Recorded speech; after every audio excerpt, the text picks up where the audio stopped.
శ్రీగురుభ్యో నమ. శ్రీ మహాగణాధిపతి నమ. శ్రీ సరస్వతి నమ. భక్తులారా, వ్యాస మహర్షి రచించిన భాగవత మహాపురాణం చెప్పుకున్నాం. 12 స్కందాల్లో 2 స్కందాలు పూర్తి చేసాం. మూడవ స్కందాన్ని ఇప్పటివరకు 76 భాగాలుగా చెప్పుకున్నాం. 73వ భాగాన్ని ఈ రోజున చెప్పుకునే ముందు వ్యాస భగవాన్ని ప్రార్థన చేసుకున్నాం. వ్యాసాయ విష్ణు రూపాయ వ్యాస రూపాయ విష్ణవే నమో వై బ్రహ్మణజయ వాసిష్ఠాయ నమో నమ. సమర్థ సద్గురు సాయినాథ్ మహారాజ్ की जय.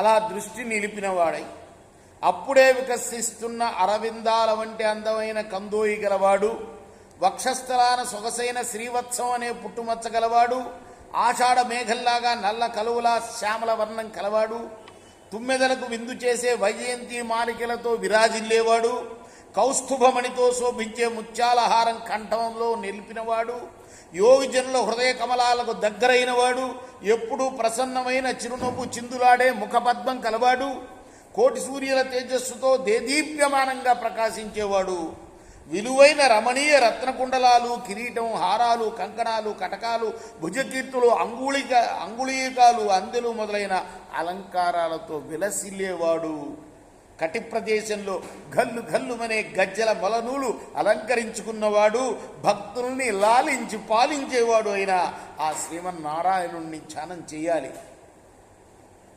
పద్మకేసర వర్ణంతో మిసమిసలాడే పసుపు పచ్చని పట్టం కట్టుకున్నవాడు, లోకాలని తనలో పెట్టుకున్నవాడు, శత్రు భయంకరాలైన శంఖ చక్ర గద పద్మాల్ని చతుర్బాహుల్లో ధరించేవాడు, మోహాన్ని హరించేవాడు, స్తోత్రం చేసే భక్తులకు జ్ఞాన నేత్రాన్ని అనుగ్రహించేవాడు, సుగుణాలనే సురుచిన భూషణాలను పరిగ్రహించేవాడు, నిత్య యవ్వనుడు, భువన పావనుడు, సౌందర్యశీలుడు, యశో విశాలుడు, సమస్త లోకాలు నమస్కరించే చరణ రాజీవాలు కలవాడు, భక్తజనులను ఆదరించే భావాలు కలవాడు, కోరిన కోరికలను ప్రసాదించేవాడు, మహనీయ కీర్తితో ప్రకాశించేవాడు అయిన శ్రీహరిని స్మరించాలి.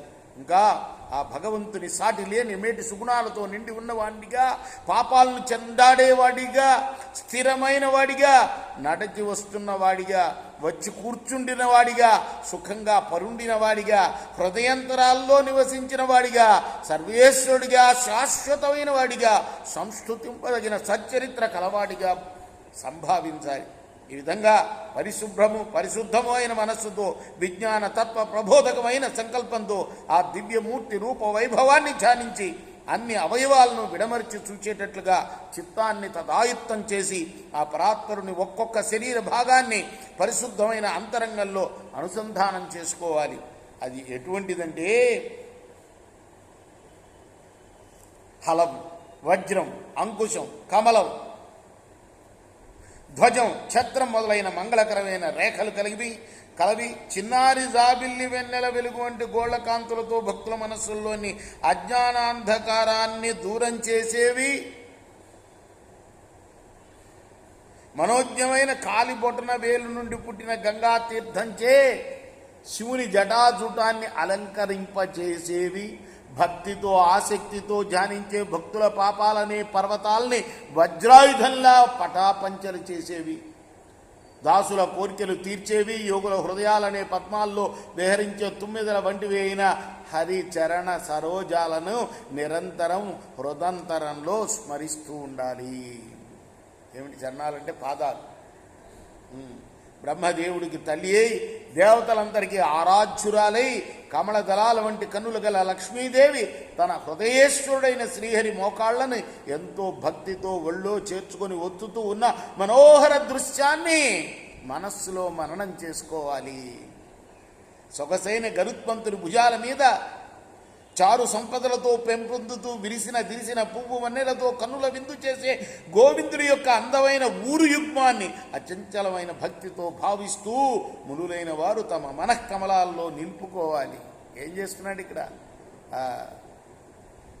కపిలుడు? ఏం చెప్తున్నాడు? కింద నుంచి పైదాకా ఒక్కొక్క అవయవం గురించి చెప్తున్నాడు. తొడల దాకా వచ్చాడు. అర్థమైందా? మనం అదే పూజిస్తాం కదా, అంగ పూజ అంటే అది ఇలా నిలుపుకోవాలన్నమాట. అమ్మా ఒయ్యారంగా అంచులు వేలాడుతూ ఉండే మెత్తని పట్టు పీతాంబరం కట్టుకుని మొలనూలు మువ్వల సవ్వడి నిపటిల్లే కమలాక్షుని కటి ప్రదేశాన్ని మొట్టమొదటి పాదాలు, ఆ తర్వాత ఆయన యొక్క ఊరువులు, ఇప్పుడు ఆయన యొక్క కటి ప్రదేశం. వయ్యారంగా అంచులు వేలాడుతూ ఉండే మెత్తని పట్టు పీతాంబరం కట్టుకొని మొలనూలు మువ్వల సబడి నివ్వటిల్లే కమలాక్షుని కటి ప్రదేశాన్ని భక్తితో భజించాలి. అఖిల లోకాలకు ఆధారభూతమై బ్రహ్మ పుట్టుటకు హేతుభూతమైన సరోజాతంతో విరాజిల్లే సరోవరం వంటి విష్ణుమూర్తి యొక్క నాభి మండలాన్ని సంస్మరించాలి. తర్వాత దివ్యమైన మరతక మాణిక్య దీప్తులతో మెరసిపోతూ అత్యంత సుందరమై ముత్యాల హారాల కాంతులతో నిండి లక్ష్మీదేవికి నివాసమైన వనజాక్షుడి యొక్క వక్షస్థలాన్ని ఆత్మలో భావిస్తూ ఉండాలి. తనను సర్వదా సంసేవిస్తూ ఉండే సజ్జనుల హృదయాలకు చూపులకు విరాజిల్లే వైకుంఠవాసుని కంఠాన్ని ఆ తర్వాత చిత్తంతో చింతించాలి. యోగేంద్ర వంజమానుడు, లక్ష్మీ వల్లభుడు, సర్వాంతర్యామి అయిన స్వామి గుణగణాలని మనస్సులో ధ్యానించాలి. క్షీరసాగర మదన సమయంలో గిరగిర తిరుగుతున్న బరువైన మందర పర్వతం రాపిడికి ధగధగ ప్రకాశించే రత్నాల భుజకీర్తులు కలిగి లోకపాలకులు అండదండలైన విష్ణుదేవుని బాహుదండాలని ఆ తర్వాత స్మరించుకోవాలి. శత్రు సమూహాలకు సహింపరాని వేయంతుల సుదర్శన చక్రాన్ని, సరోజనాభుని కరసరజుల్లో రాజహంసలాగా విరాజిల్లే పాంచజన్య శంఖాన్ని, నిశాచరుల నెత్తురు చారికలతో కూడి దామోదరుడికి ఆమోదదాయకమైన కౌమోదికి అనే గదను హృదయంలో పదిలపరుచుకోవాలి.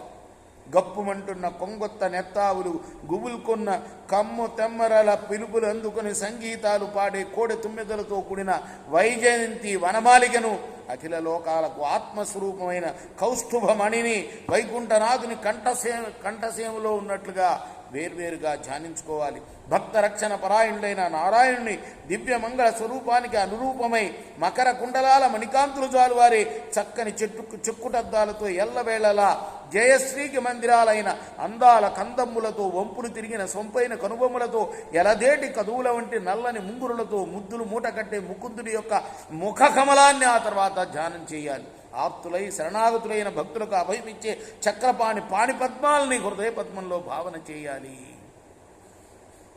ఆధ్యాత్మికం, ఆదిదైవికం, ఆదిభౌతికం అనే అతి భయంకరమైన తాపత్రయాన్ని శాంతింప చేసుకోవడానికి కమలాక్షి యొక్క కరుణా కటాక్ష వీక్షణాలని స్మరించుకోవాలి.